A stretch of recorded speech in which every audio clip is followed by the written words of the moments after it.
Welcome to Monday Night Live. My name is Brendan Malone, and in this episode I'm going to be speaking to Desh Amila. Desh is a documentary filmmaker and serial entrepreneur. His first documentary, Islam and the Future of Tolerance, featuring Sam Harris and Maajid Nawaz, became the #1 iTunes documentary download worldwide during its release in 2018. Desh is also the producer and a writer for the brand new and soon-to-be-released documentary film Better Left Unsaid. Better Left Unsaid is an independent documentary that explores the dangerous tactics of extremism across the Western political landscape. Now, for most people, extreme right-wing ideologies are easily recognised by their overt racism, ethno-nationalism, white supremacy and the like. The extreme left, on the other hand, takes on a more philosophically nuanced position, but many people are now arguing that it is no less harmful than the extreme right is. Better Left Unsaid explores this issue by taking viewers on a nuanced exploration of the West's past and current political disposition, which is often overlooked in classrooms and by the mainstream media. So without any further ado, let's watch the trailer for Better Left Unsaid and then have a conversation with Desh about this important new documentary and the current state of the cultural crisis in the West. I have a dream.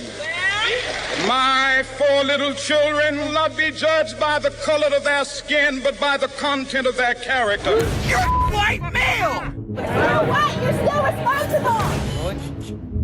The world is upside down. I thought the whole idea was to not judge people by their skin color. That's what racism used to mean. I can no longer teach contemporary moral problem. Anything that involved issues of race and gender seems to me a minefield. Racism's been redefined. Sexism's been redefined. This is all through the culture. And if we can't talk, what's left? I'm not a Nazi. Why are we not taught the historical consequences of those who viewed the world through optics of groups that have power and groups that don't? Is this not the central problem of our time?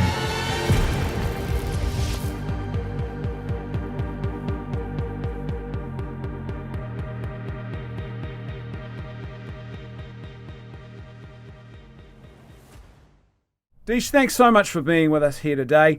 What was it that prompted you guys to make this documentary, to actually, to stop and think, hey, there's something going on here. We've got to tell the story about what's happening in our culture? So it wasn't necessarily one thing. So I'll take you all the way back to how this came about. I made a movie some time ago called Islam and the Future of Tolerance. I've always been interested and attracted to so-called taboo subjects, things that you're not supposed to talk about, which I find rather somewhat frustrating and also troubling that somehow we are at a point where there are certain things we are not allowed to talk about.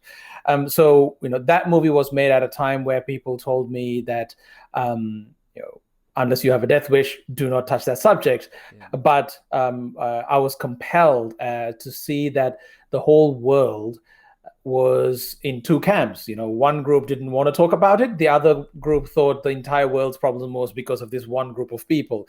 Yeah. Both were false. So to do do my part with the help of amazing Sam Harris and this insane story of Maajid Nawaz, who's an Islamist extremist who went to jail for his activity.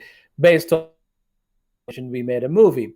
Now, that movie did quite well. We were on iTunes #1 for a little while in like 30 countries. And then to follow it up, I wanted to make another movie. And I was considering, which subject do I want to pick? And at that point, I got reached out by a first-time documentary filmmaker, Kurt Jamungal. He basically said, hey, I'm a big fan of your last movie. Can you help me out? I want to make this new movie. And, I gave him some advice. And then eventually he sent me sort of a rough assemble of what he had in mind. That took me by surprise because at that point, because of what's happening all around the world, not just America, where Western geopolitics was heading, this is like in your face what's happening. So when I saw the rough assemble, I saw the potential. So I put my hand up and said, all right, let me produce this. but we got to change this around a bit. So we started about a year ago working on this film. See, I want to add one more thing to this. I was born in Sri Lanka in 1981. That the year a civil war started. And I left when I was 19, but I've only known the country as a country of civil war. So when you're born into a civil war, you know, what you grow up thinking normal, when you get out of it, you realize, oh, there is nothing normal about what happened during my childhood. Army officers in full combat gear all the time outside your street, and stopping you, asking for your national ID card. News every single day is about how many of theirs versus ours died. We walk down the street, and sometimes my mom will cover my face because there are burnt out tires in the middle of the road. What I now know, the middle of those tires was a human being. Wow. These are the kind of things you grow up in a civil war, right? Yeah. And then as my entire adulthood has been in Australia, and I absolutely cherish the freedoms the Western civilization has given me and the opportunities. So when I start seeing that, people taking this very fragile freedom for granted and acting as, we need to overthrow everything that's out here and come up with an entirely new system. Actually, there's no, it's not a new system, which is what we're going to talk about when we talk about in the film, is about, people just recklessly saying these things. It started worrying me. So Kurt arrived at the right place at the right time. So I was like, look, we need to talk about this. This is getting scary as far as I'm concerned. So that's what led to the making of Better Left Unsaid. Tell me, Better Left Unsaid is the title. There's in the description, it even says, when does the left go too far? Now, I imagine naturally people are going to say, oh, this is some sort of right-wing hit job. Of course. Tell us a little bit how you'd respond to that. I respond to this by a very similar way I responded to when I was making Islam and the Future of Tolerance. When people heard it was coming, when people saw the trailer, they thought I'm making a perfect piece of documentary for far-right extremists to further hate Muslim people. And I basically made this, I said it like a bit of a tongue-in-cheek joke, which is the subject is so complex. What we are presenting is intellectually dense. If somebody wants to take a soundbite and run with it, they're going to have like a half an hour soundbite. It is a little too dense for someone to just take out of context. And it's just going to fly over their head if that's what their attempt is. With this film, it's the same story. We've done enormous amount of research. And this is not to say we're going to get everything right. We may have gotten some things wrong. And as a matter of fact, I disagree with some of the things that we in the final cut. Yeah. But that's okay. We are, you and I may have many things we disagree on, but you and I can have a conversation. I can see our common humanity, right? Yes. So the subject is too complex for us to ignore. So if anyone says, oh, this is going to be a right-wing hit job, first I ask them to watch the film. Second, I want them to understand I consider myself a smaller liberal, center-left, and I have no interest into, this is independently funded and not connected to any think tank or any funding body, which we had the opportunity to do. Yeah. So we're trying to be intellectually as honest as possible. Again, before you judge the movie, I invite you to watch it. And then if there are things you want to talk about, both myself and Kurt are freely available to talk. Because if that's what you're going to get out of it, you want to talk about it, then we've done our job. Brilliant. Having watched the documentary a couple of times now, I would say I think you do a really good job of actually critiquing. It's not really so much the problems themselves. It's the response, the question of how we respond. And it seems to me a lot of people today would wrongly see this cultural clash that's happening around us as a strong, intense, sometimes even violent disagreement about what is right and what is wrong. But I think in actual fact, and your documentary I think does a really good job of highlighting this, This is really about a power struggle for the control of everything, including reality. How should we view ourselves? What is the moral framework and philosophy that should govern us? And that's obviously something a lot more serious, right? We've, as collective humans, we've come to agree on certain set of myths, whether it is our legal system, the little piece of paper we call money. We have, Western civilization has come up with certain set of ideas, most of them really underpinning Enlightenment values. And we have managed to create an amazing place for humanity to thrive. And, it's not perfect. The definition of perfection is up to an individual. You will never get a place that everyone will consider perfect. But it in itself has created a bit of a paradox. When things are good, certain human need to make things better or fight against the evil, pushes you to do things that you're fighting against an invisible or non-existing enemy. For example, what's happening in Myanmar right now? Yes. Anybody in the West, you can't even comprehend, can anything like that happen in your country? But the beacon of democracy, America, just had an insurrection. That few years ago, no one would have even be able to comprehend. People don't realize how fragile the freedoms we have. Well, so I think it's also too the sense in which, and your documentary touches on this, that we're now seeing this dehumanization in the language that is being used to describe the other. And that is frightening because this is so identical. Anyone who's a student of history will know that one thing that the Nazi regime did was they didn't just create a whole lot of dehumanization, they rode in on the back of that dehumanization and that language and the way of thinking about the other as Untermenschen, subhuman. And then everything else flowed out of that. And that's the frightening thing. It's very similar, I think, in a lot of ways to perhaps the pseudoscience of eugenics, which sounded very scientific and it had a whole lot of scientific sounding terms, but they were ultimately dehumanizing. So again, I have a personal experience. This is an anecdote, but this goes to the point you're making. After the 28-year civil war in Sri Lanka, I was reached out to by a group of people who were trying to do this amazing piece of reconciliation work called Sri Lanka Unites. It's a non-for-profit. And they pointed out to me that this data point that really shook me, which is 70% of Sri Lankans did not have a meaningful friend or a meaningful conversation with the other.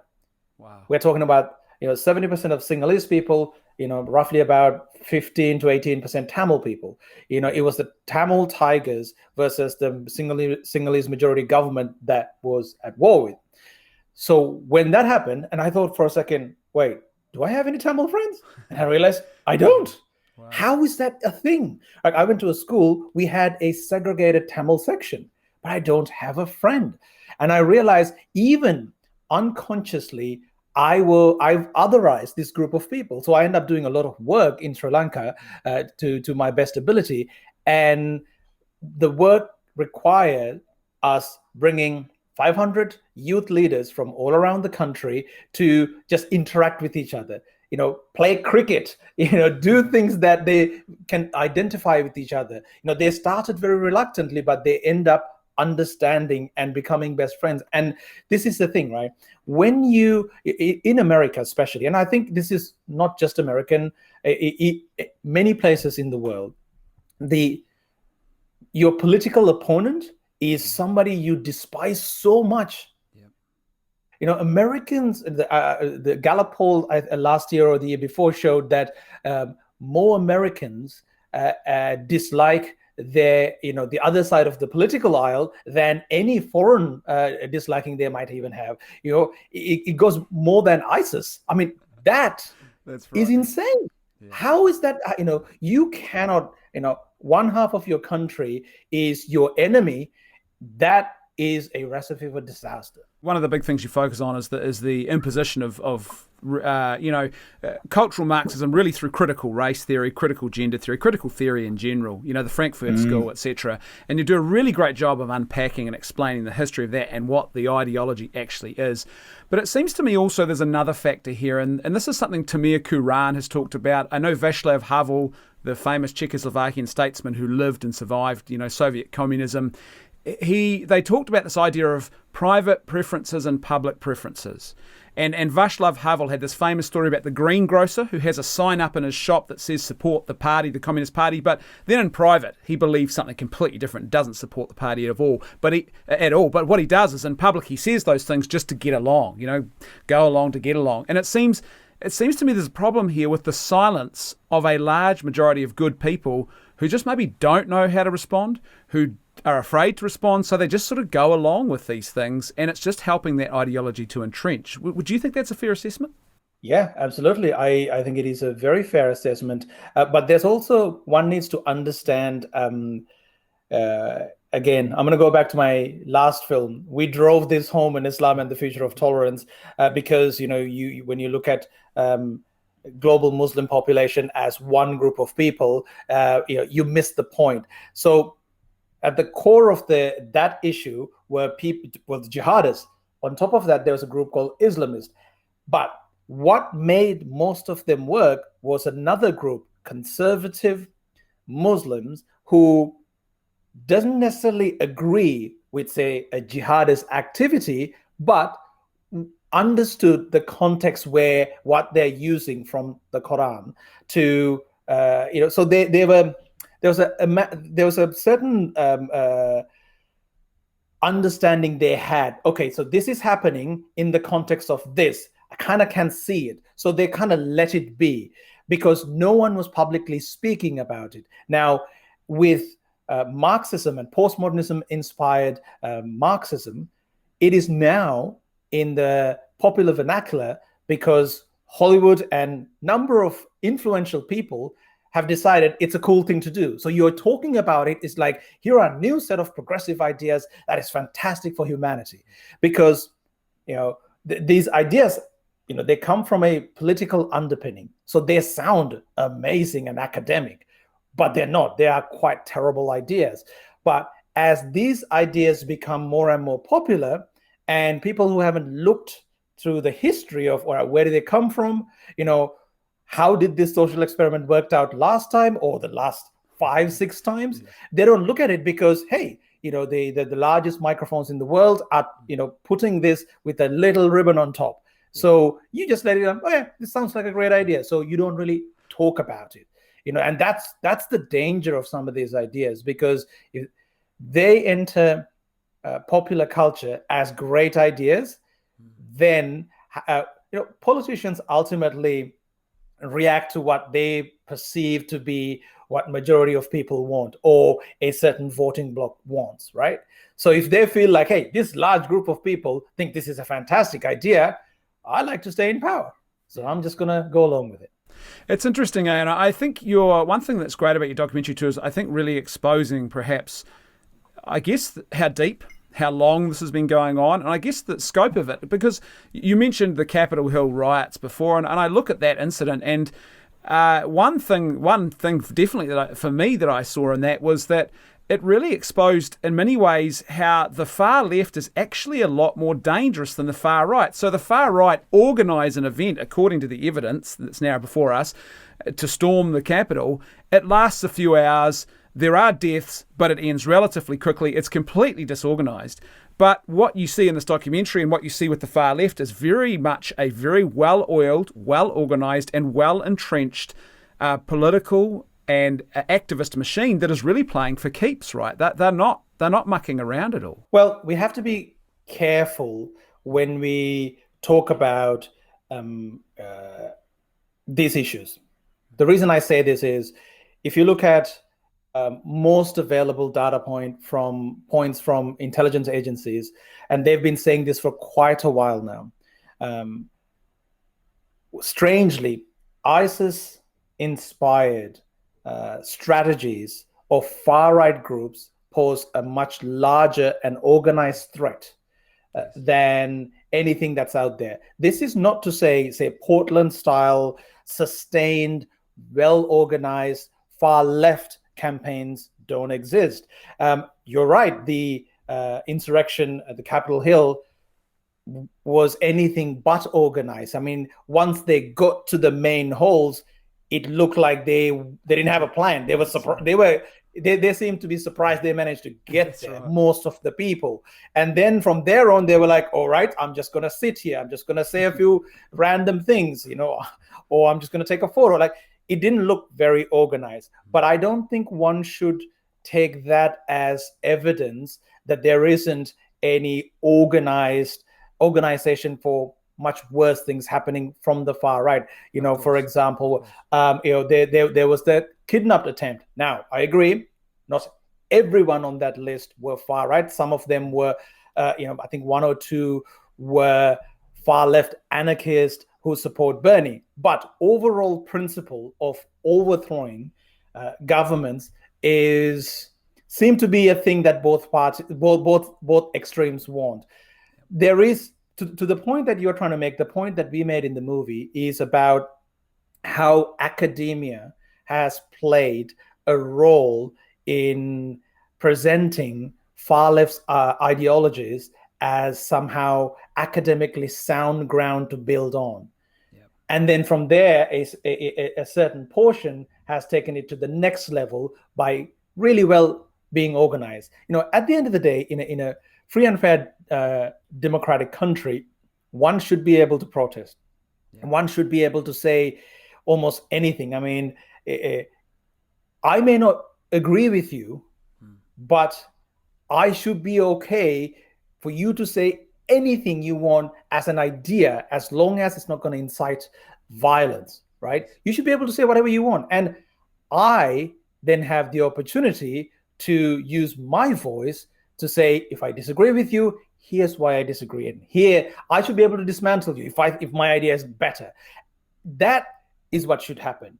One of the things that I worry is I don't want to conflate things that are fundamentally different, but at the same time, I want people to get the language, the history, so they can have conversations, frank conversations about these sort of extreme movements, whether it is from the far left and the far right. And you are right, we are spending a fair bit of time on the far left because I feel like I need to clean up my own house to a certain degree, because what it can do is it can pretty much overthrow and undermine Western civilization for a long haul. Yes. And I hope that is not the case. Tell me, just thinking about the current US political situation, do you, in your personal opinion, do you think that perhaps the Biden presidency will result in a stifling of the far left? Or do you think that they're now so powerful because perhaps those who are a bit more moderate on the left, much like the analogy you talked about before with the Muslim world, that those who are more moderate allowed them a bit more of a free rein because it suited their political agenda previously? They hated Trump, they wanted him out of office, so they just let the beast run wild. Yep. Has the beast got too big now to put back in the cage? Or do you think it'll be stifled with Biden in power? Look, I consider myself a realist optimist, so I think it will go down. There is a statistician who was a Democratic strategist who put out a data set showing how riots have a direct effect on Democratic voting. Like the center bloc, which is actually the largest voting bloc in America, when they see there are clear riots and they're incited by furthest of the left or their people to a certain degree, they tend to either vote more moderate or to a center right, or not vote at all. So Biden has been a centrist, for the longest time. Now he's politically somewhat fluid. He's moved on many things. Now. Lots of people worry about Kamala Harris, but again, if you look at her history, she moves, wherever she feels that power. She doesn't necessarily have a grounded ideology per se. So I feel as the groundswell is now more coming to the center. It is because when Trump was doing what he was doing, which was highly unusual for a Western democracy, how he governed, right? It gave enough reasons for groups like Antifa and furthest of the left to really, they had an enemy to fight. That's right. He was a clear, simple, he's a symbol. This is what we dislike. We're going to go after it. Now that he's out, it's going to be harder to go after. You may dislike your Ted Cruz's and, Jim Jordan's or a few other people, but they're not a Trump-like character. Yeah, that's right. You can't, then, you may, whatever you think about their political ideology, they're career politicians. It's not going to be the same. So I don't think it's going to continue to grow. I think it'll continue to shrink, but it also depends on some policy decisions that this administration will take. And you mentioned earlier critical theory, race theory, and a number of theories.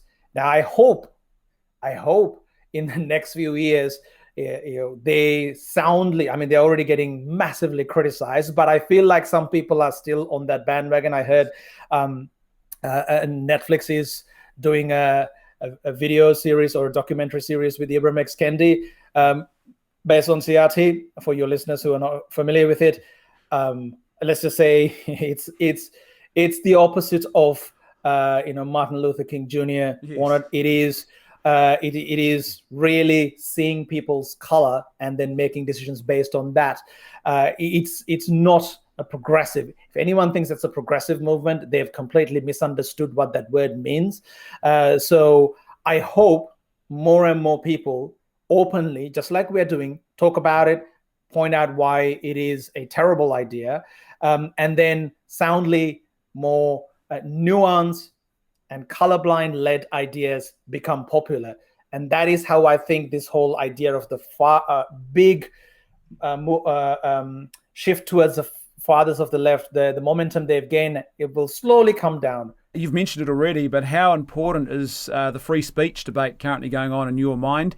I think your documentary is part of this important dialogue that needs to happen, but it does seem now that, to me, that freedom is being more and more eroded at a time when I think in any society, freedom to dissent is actually an important bulwark to actually ensure that you have civil, stable society. I 100% agree. I give this example when I talk about this, again, from Sri Lanka. There was a time Sri Lanka was one of the worst places for journalists in the whole world. It was worse than the cartels. We used to grow up with this little joke, which is based on truth, which is when you see a white van, you run.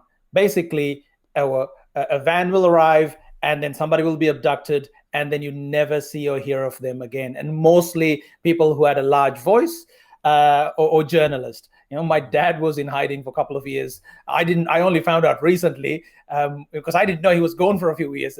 And I only found out recently it was because he was involved in politics. Yeah, that's not a world one should live in. And again, people, some people might think I'm being alarmist here. Again, I would rather overreact on these matters than not react at all. And I want people to, I want my opponent to have the ability to talk about anything. There was an Australian politician who I fundamentally disagree with on his policy decisions and many things. I believe his name was, maybe getting this wrong, but I'm not going to mention his name purely because I don't want to get it wrong. But he did go on to Parliament and he basically said, one should have the right to be a bigot. And lots of people soundly ridiculed him. But I said, yeah, if you want to be a bigot openly, which means the consequences coming on the back of it. But if you want to do that, you should be. Absolutely. That word means it's a negative word with, certain attributes and connotations attached. But if somebody wants to do that openly, they should be able to. And this idea of look, I don't consider myself a free speech absolutist. I still have certain areas in free speech that I don't know, I want to learn. But for the most part, as you put it, dissent should be absolutely normalized. Where I troubling is when certain people's ideas and platforms put society or individuals at risk with what they're saying. Then I understand why we should have a framework, of good faith, and maybe some governance to a certain degree, because you don't want someone to cause harm to others because they have a larger platform and they have free speech. Yeah. I'm a firm believer of classical Western ethics of the Christian tradition, and that very much embedded in that is this idea that authentic freedom is not the freedom to do whatever you want, it's the freedom to do what is good and what is true. And when you do that, you actually find greater freedom through that. Speaking of speech, at one point in your documentary, there is a section that looks at the Orwellian sort of verbal engineering of language that's gone on from the far left, to the point now where speech itself can be labelled as violence. And it seems to me that at that point, the first thing I thought of was the term microaggressions. And I remember doing some commentary on this a few years ago, and it seems to me that in its attempts to try and create the Brave New World, the far left, if it actually does get its way, will actually end up destroying society and driving us further apart. I think about, for example, you and I. Now, we've just met online for the first time today. But if I was to meet you at a bus stop, being a typical white boy who knows nothing about you or your background, I could be confused for confusing the situation and thinking, I wonder if Desh is from Pakistan, is he from India, not knowing that you're from Sri Lanka. And so I ask the question, we have a conversation, and I realise my mistake, and then I learn and we grow together in friendship.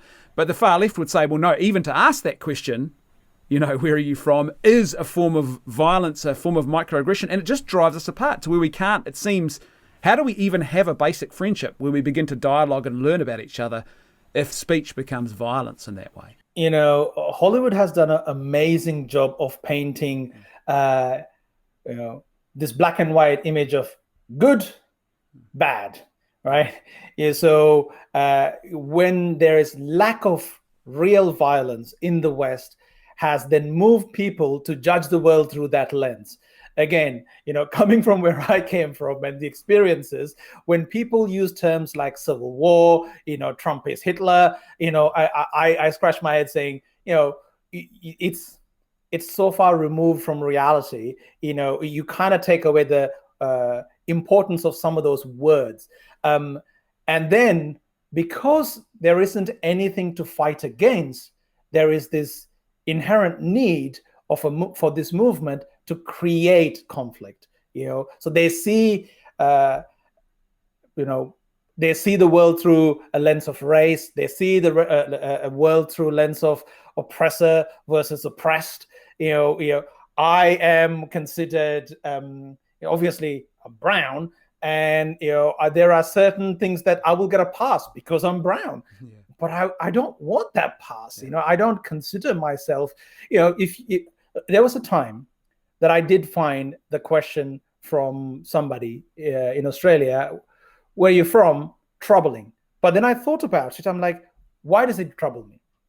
It's because of everyone told me it should trouble me. So now it troubles me. It didn't trouble me. This is not to say racism doesn't exist, right? Of course. So just the other day, me and my daughter and my partner, we went for a long walk. Behind us was a group of about 10 Indian university students. And we all got to the same place. Now, we had nothing to do with each other, but obviously brown people. So, you may assume that we're all together, but we had nothing to do with each other. Anyway, we got to a place and there was an ice cream van, top of a beautiful hill. And we got some ice creams. And then there was a car and there were 3, Aussies in there, young Aussies. They got out and they started pointing at basically the Indian student group, including us, and making monkey noises and doing these things, right? And now, again, I had to explain to my 7-year-old, what was happening, because she was like, Daddy, why is that person doing that? Why is they making fun of us? And I had to explain to her, now this is this person being really ignorant and being racist. That is, but then again, that's very rare. It doesn't happen very often, and I don't want to start a fight with that person. If I had time, if it was a slightly different context, if we didn't have to leave, I would have probably had a conversation with that person. And I guarantee you, we would have shaken hands, and it would be the last time that person did that. Yes. But the point is, if I can interpret that as an opportunity to talk to somebody, I don't see why I should take you asking me where I'm from as somehow racist or violent, for that matter. I mean, if you're going to imbue the term violent into something that mundane, then with that comes my right to protect myself. I can now attack you because it was violence, right?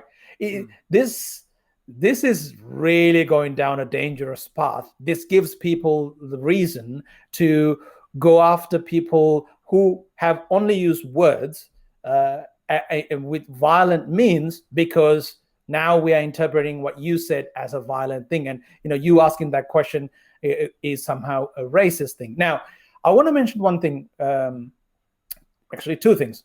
One, Kurt and I disagree. So my writer-director of this film, we disagree on certain parts of the movie. But that's okay. I wanted to make it a point, because we can disagree on things, but we can still talk about it. You mentioned that, you gather your moral grounding through the Christian faith. I'm an atheist. But you and I, if anyone who's listening to this can see, in most cases, you and I have a common understanding and grounding. So if you were to pose that question, and we didn't know each other, I wouldn't start from a bad faith point where your intention was racist. At what point did we come to the place where we consider our fellow humans in the worst possible light from the get-go? Yeah, exactly. Do we not have the ability to give a little bit of charity at the beginning, like we're just meeting each other for the first time? But these ideologies with sort of changing meaning of words give more and more credence for this separation. Again, it helps otherize. Moment you ask the question, you must be a racist, and I am ready to take you on. Tell me, the grand irony of all of this, it seems, is that the far left is now sort of acting in ways that would probably horrify the founders of leftist politics, particularly out of the sort of the 60s and that revolutionary movement. Do you think that this is a case of the corrupting nature of power? Absolute power corrupts absolutely, or is it you stare into the abyss long enough and the abyss stares back and you start acting in ways that you've always said you wouldn't? Why do you think this has happened? I think one part of this is not really understanding what they're pushing to the mainstream. And when you have, okay, I'm going to give an example that I learned from making my last movie, which is certain element of the Islamic faith, the ideology. It is underpinned by a holy text that says you cannot question anything in this book. Yeah. So it's a bit different from the Bible, yes. Right?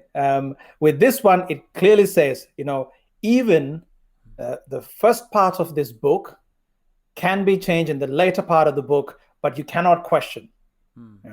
So when you create an ideology with these rules that says you can't question, because if you question, you might be labeled as a racist. There are consequences.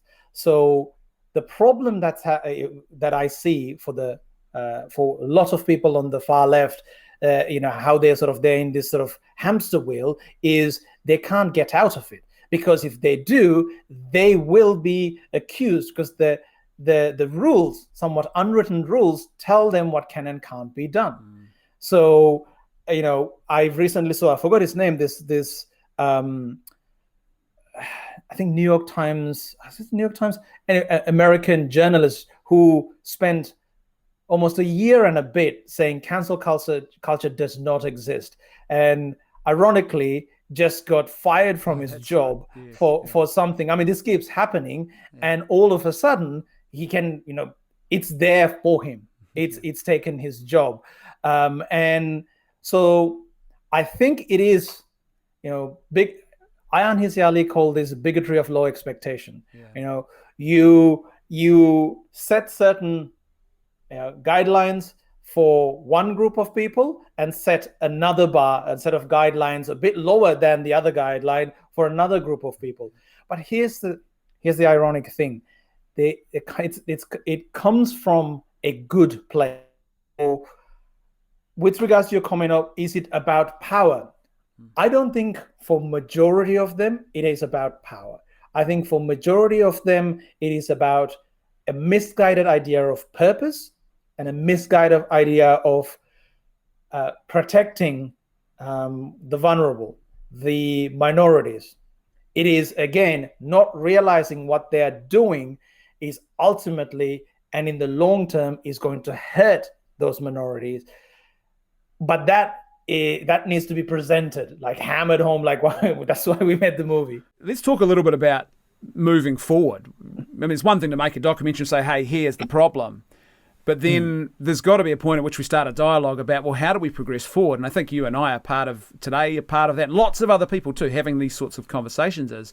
So it seems to me appeasement isn't a strategy here. I mean, the beast is never satisfied. So if you say, well, we'll just give them this piece of the plate, they won't come back for any more. They'll keep coming back, this particular ideology. But then again, neither is tribal warfare. Where we say, well, you're in that tribe, I'm in this tribe, let's go to war with each other. And I don't want that society, not just because my Christian ethic tells me to love my neighbour and to do good to those even who might persecute me, but also because at a purely natural law level, you can't have flourishing human societies if we're in tribal warfare the whole time. So what do you think is a way forward now that your documentary has sort of highlighted a lot of these issues? What do you think, even at a beginning phase, not necessarily got all the answers, but what do you think might be the beginnings of a way forward here? I want to start off by saying, if anyone comes out and says they have the answer, run away. Because no one really, you can't have simple answers to really complicated matters. This is a very complicated subject, and that's why we spent the time we did painstakingly making this movie and researching it. By the way, there's 2 versions of the movie out when it comes out in late March. One is my edit of 90 minutes, and then there's Kurt's edit, which is 2 hours, because he wanted to get into the weeds of this particular point you're making. Yeah, the director's cut. Look, I think the answer is going to be multifaceted. I think it's not going to be one particular thing. I think more people need to speak out, and it is happening. And more people need to have much harder conversation, and politicians need to do a better job. But importantly, people with influence, we're talking about media organizations. They need to have better conversations about these kind of subject matter, because I don't know your audience size, but compare that to the largest TV station in your country, right? The influence of something like that is enormous. We need to be able to have those conversations in a larger public forum, because the problem with media outlets with a larger reach is they normally go for what's popular, and what's popular is the most outlandish claim. We need to work towards reducing that. And the other thing is we need to also we need to make sure education for next generation is grounded in, our history can't be altered to fit a narrative of today. Yes, history is written by certain people, but there are certain objective truths and facts that exist. When they're presented with, lots of people who watched my movie told me that they had no idea about some of these atrocities that we presented, and we made it sort of in your face. For that reason, we realized a lot of people have no idea. When I see people talk about China in a very, saying, oh, they've taken 1 million people out of poverty, or half a billion people out of poverty, and things like that, but completely ignoring the lack of freedom that country has, and the genocide that's happening to the Uyghur people. You kind of, you have this selective understanding of the world that needs to change. People need to become comfortable enough to be uncomfortable. Yeah. Right. So that's one. The other, I think, we have a responsibility. People like you and I, we may only impact a small group of people, but if we empower them to have better conversations, it will spread. When I made Islam and the Future of Tolerance, like maybe 3 or 4 months later, a pretty big name Australian football rules star went on a massive radio station talking about something random about sports and whatnot. But somebody sent me a clip. In the middle of that, he actually used some words from our film. We know it because those words, they're not popular, like they're not available just easily. And then he then spoke to over 1 million people about, Islamist versus jihadist. That's what I hope that will happen. So that's one of the solutions. The more we normalize dissent and this kind of conversation, and people from different walks of life who may have disagreeing ideas talking to each other, I think then hopefully, like one of my life missions, this is my life mission. I want to make being intelligent cool, right? It's what I've been doing for the last 10 years, and I want to continue doing that. I want people to know things, and knowing things should be the attractive quality, not being ignorant about things. And one of that is to understand the people you strongly dislike. We need to make that a thing, because how are you going to change a group of people if that's what your aim is, if you don't understand who you're going to change? Yeah, that's a really good point. I've been thinking about this a lot lately, and when I look at the situation, it does seem now that there is a growing group of what some might call political dissidents, if you like. And I would put you and I probably in that camp. We are people who probably, here we are, completely different spectrums, religious beliefs, political situations. But I myself, I look at the political situation, for example, and I think, okay, well, I'm definitely not on the far left. Things there really frighten the heck out of me. But I also look at conservatism, and I with great sadness at how the essential essence of conservatism has been stripped out and replaced with sort of a radical individualism and a libertarianism, which I'm not comfortable with either. So you sort of feel, well, I don't fit anywhere. And I think it seems that we've got to create spaces where those political dissidents can actually come together and just converse, and I think even publicly to role model to others how to have conversations with friendship first, politics second. Ultimately, we really need to understand our common humanity. We need to understand that we are going to have ideas, thoughts that we disagree with. But that doesn't change the fact you and I can, again, if we were in a different time, we could grab if you're drinking beer, that is, we could grab a beer or we could grab a drink and have a drink while talking about things without attacking you. I mean, one of the problems I see is people have taken ideas and they've merged it with their personhood. Exactly. Right? So their personhood is grounded on those ideas. So when you attack those ideas, they feel as we are attacking them personally. I think it's important we tell people that, I'm not attacking you. How can I attack you? I don't really know you. I like to get to know you, but I am going to present my arguments towards probably dismantling your ideas from a place of enlightenment, understanding of that, enlightenment values of reason, logic, etc. Yeah, that's a really good point. I think one of the things that was really fascinating to me was getting to the end of the documentary and seeing those questions, those final questions that are posed. And there is a passage from the Christian scriptures, from the book of Galatians, that appears at the end of that documentary. I guess people in the Muslim world would say from the people of the book, is this passage from Galatians where St. Paul says, there is no Jew or Gentile, no woman or man, no slave or free, all are one in Christ. Now, interestingly enough, that idea is so important, he repeats it in another different passage from the New Testament, and he has other categories in there, like barbarians and Scythians are included and things like this. And that passage, I don't know if people realise just how fundamental that passage is to the modern West. This idea, for the first time in the ancient world, you have a whole community that is declaring every person has moral equality, regardless of their state in life, regardless of gender, regardless of race.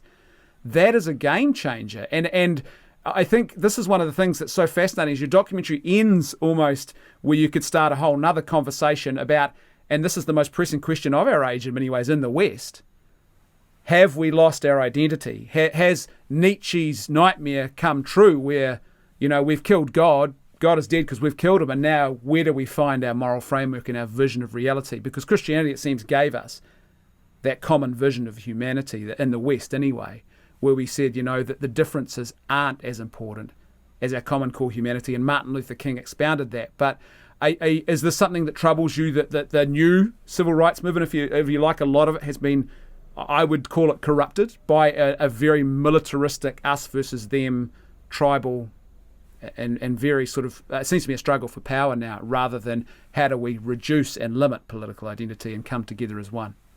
Well, there's a fair few things to unpack there. Yeah, there's a lot in there, right? Yeah. So look, let me start by saying, remember earlier I mentioned that there are things that I disagree in this movie. Chapter 4, the last part of the movie, was the most contentious. And Kurt is apolitical, and he doesn't like to call himself religious, atheist, or agnostic. He's like, I'm something out of all of that, and he doesn't know what it is. But he did, put that information. And I might actually get you the director's cut, so he goes into more detail about this particular issue. This is one of the things I disagree. I don't think. And again, this is as somebody, obviously this is anecdotal, this is my personal experience, no one can take this away, and this doesn't necessarily apply for everybody, which is, I was born into a Buddhist family, and in Buddhism, there is a certain view of the world. It doesn't involve, really, the core of the religion doesn't really involve anything supernatural. But then I became a born-again Christian, so I'm quite well aware of the Bible. I've read the Torah, I've read the Quran, I've read the Mormon Bible, then I started reading a lot of philosophy, and eventually, I came out as an atheist. At a point, I was rather militant about my atheism, but over time, maybe it's age, I've mellowed a little with regards to religion. I'm finding a lot of common ground with people who have religious beliefs. But with regards to a moral grounding, you mentioned Nietzsche. There's Immanuel Kant. There's modern philosophers that have given me a lot, like your Peter Singers, your Steven Pinkers, Sam Harris, to some degree Jordan Peterson's. There's a lot that the modern world can take from philosophers of today and yesteryear and find moral grounding rather than going to an ancient text. This is not to say there isn't anything to take out of those documentation. I used to believe that, but I no longer believe that. And this is I'm still grounded as an atheist, making that comment. I understand the point you're making. And this is an interesting, this is a fantastic conversation.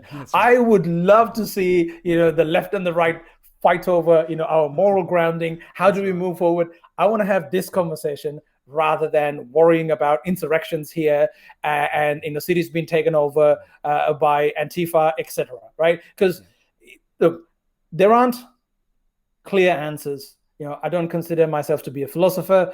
I'm a filmmaker and a businessman, but I do get my values from the world, not through any religious doctrine, but I have gotten a fair bit of my worldview.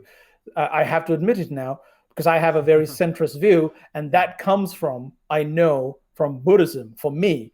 But there's a whole heap of things in Buddhism that I don't care for, but I've also understand the point that we make in the film. Christianity has some values that one can take, but the idea that the West is sort of losing its moral ground because of lack of religion, I think it's a much longer conversation, and I would probably argue it is not the case. If you look at the younger generation, and there's been over time a move away from organized religion, but there's also a move towards individual spirituality and connecting with the world. That I feel as, if cultivated right, we are going to have a far more ethical group of humanity down the track. And it may be a group that are taking a little bit from here, a little bit from here. But the problem is they can be easily co-opted. For example, critical race theory is almost a religion. Yes. John McWhorter presents it. This is a religion. Here are the evidence of why I consider this a religion. Right? What we need to figure out, again, this is 42, my organization, our tag. You may find meaning through various different avenues, and it may not be a place you think you would find. You might find meaning in the Christian Bible. You might find meaning in the Quran. This is a fantastic conversation. I can't say this enough. Over us, having sort of hating each other. It's a very strong word for our political ideas.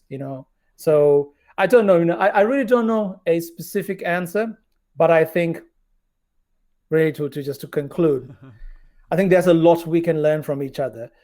And that will help us ground. I think there are a lot of things that, I consider myself a moral person. I get my morals and ethics, by reading philosophers and ethicists these days, and interacting with good people. And I consider you for having the courage to have this conversation as a good person. So there's a lot we can get from our common humanity. But I don't know if religion is the answer for the catastrophe that may happen because of our ignorance. Yeah, look, and I think see, to me, that's why that's the conversation of our age, I think.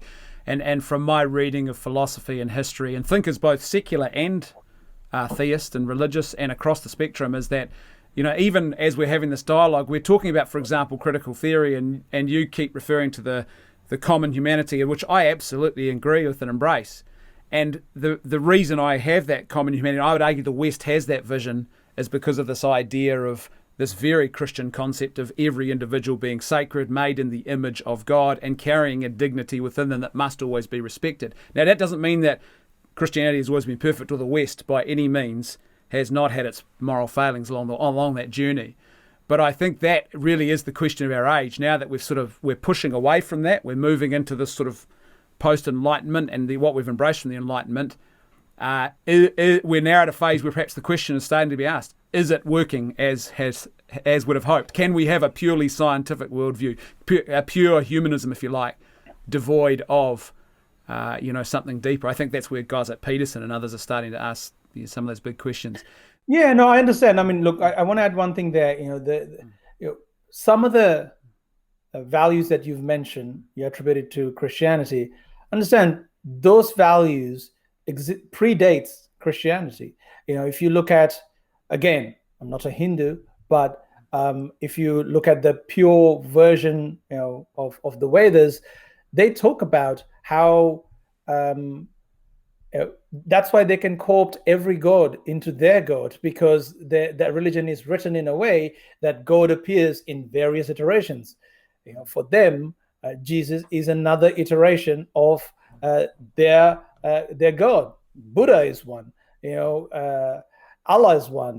Muhammad is one, etc., etc. So the understanding, the word I've used repeatedly, common humanity, it's not necessary. I wouldn't say it's an exclusively Christian idea. It predates it, but I think it is an interesting conversation that people like Peterson is bringing to foray here.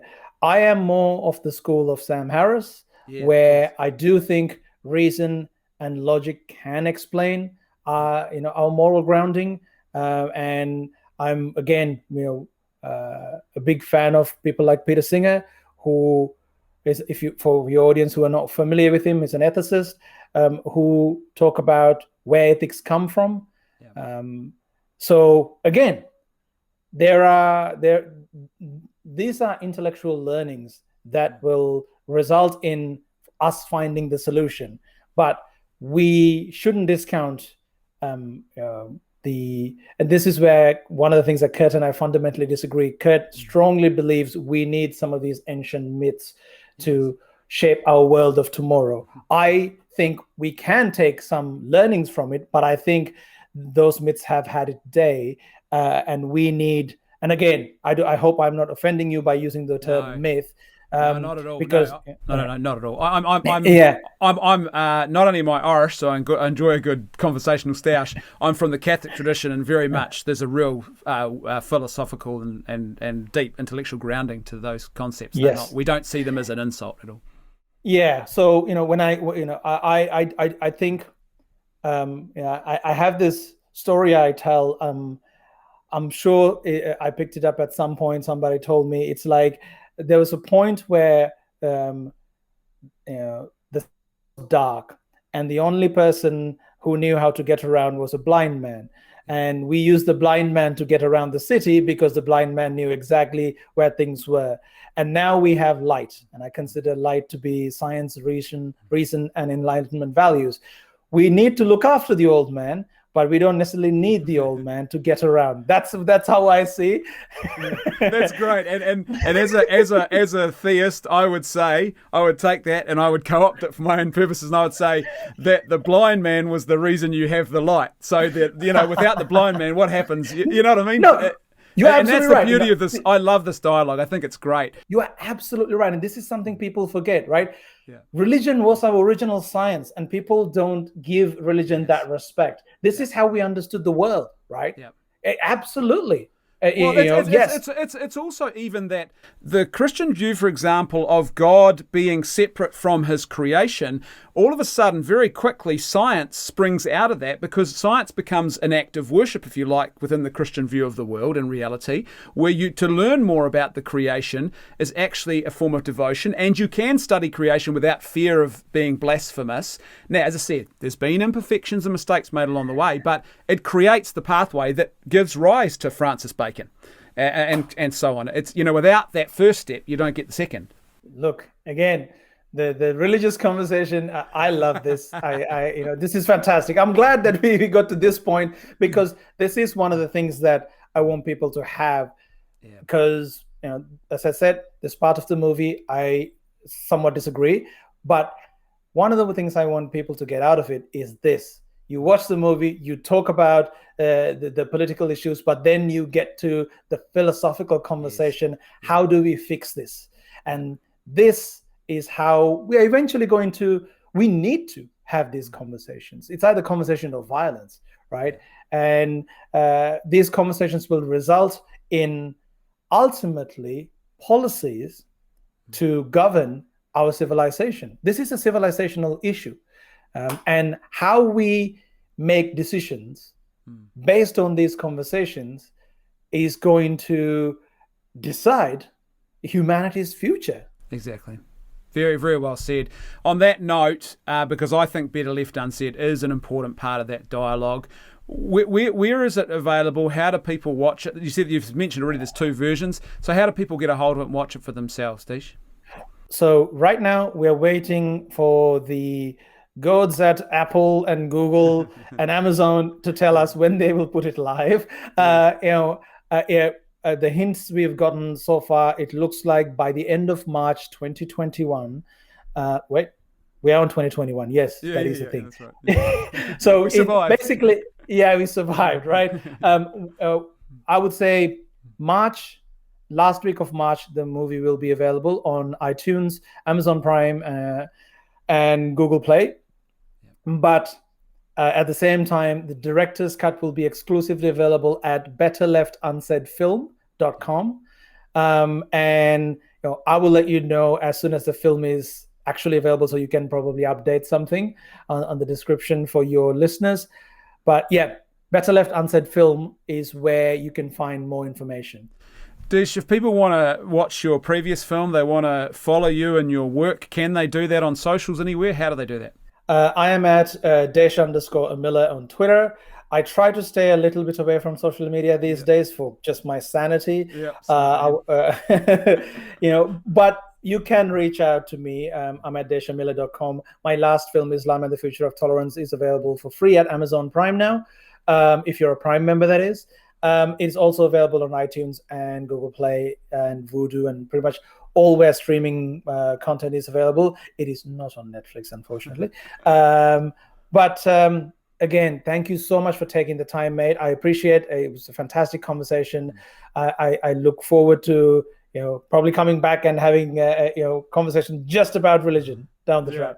Oh, I hope we can. Look, to our listeners, I would highly recommend this film. It's a really great conversation. It's a really great resource if you want to grow in your understanding of the current crisis, and in particular the ideologies and the history that sort of led us to this current cultural clash. It's well worth checking out. Desh, thank you so much for your generosity in coming on the show and having the conversation. And yes, I would absolutely love to have you back on the show. Thank you, mate. Appreciate it. When we wake, hear the birds and see the sun. Side by side our fears are done. All the good times just begun.